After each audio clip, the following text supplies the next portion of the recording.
much with ourselves, and when we bring that self-awareness to our choices, matching our clothes to our mood, and even choosing clothes that elevate our mood, tapping into that power can give you a super boost. So, most importantly, I'm going to teach you how to love, rather than dread, the act of getting dressed in the morning. I can almost hear the skeptics among us thinking, yeah, right, you haven't seen my closet. The thing is, I have seen your closet. In over a decade of work as a stylist, I've seen every kind of closet you can imagine. From a closet full of designer clothes that my client secretly hated, to one full of clothes that were 2 sizes too small, and one so disorganized that my client had 2 of the exact same sweater, and she didn't even realize it.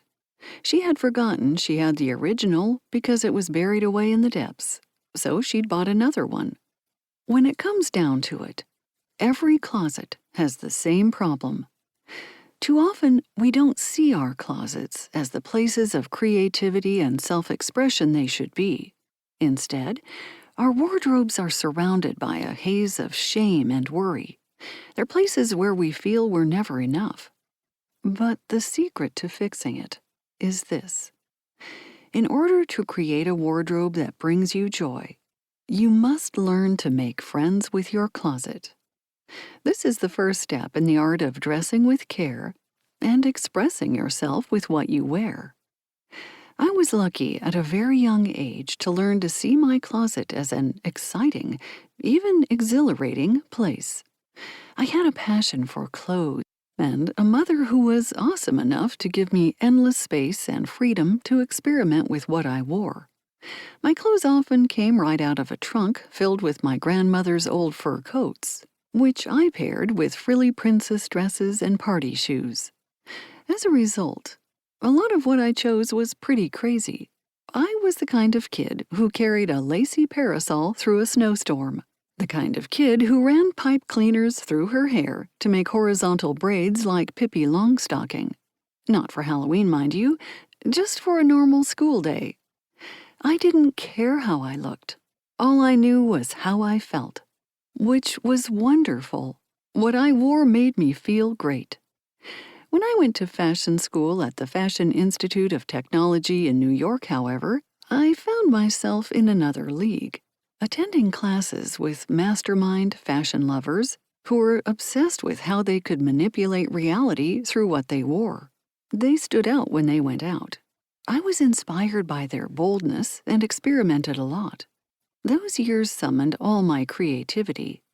I couldn't afford what I wanted to wear, but figuring out how I could dress like Kate Moss on a student's budget, with shoes from Payless, jeans from Zara, and a jacket from the Salvation Army, taught me as much as my classes did about material, proportion, and expressing myself. Even so, I remember the day I was sent home from a photo shoot for not being dressed right. I was in the early days of my career, freelancing as a styling assistant and trying to get my footing while learning from as many people as possible.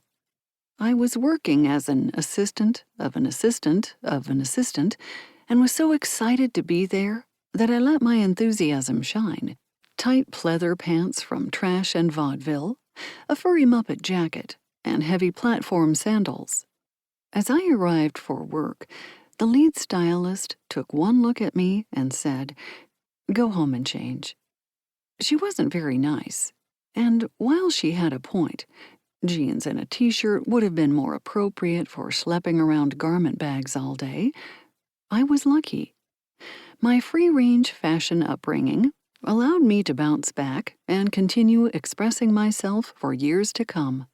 This could have broken me, however, and I've heard so many stories from people who have fielded this kind of criticism and taken it to heart.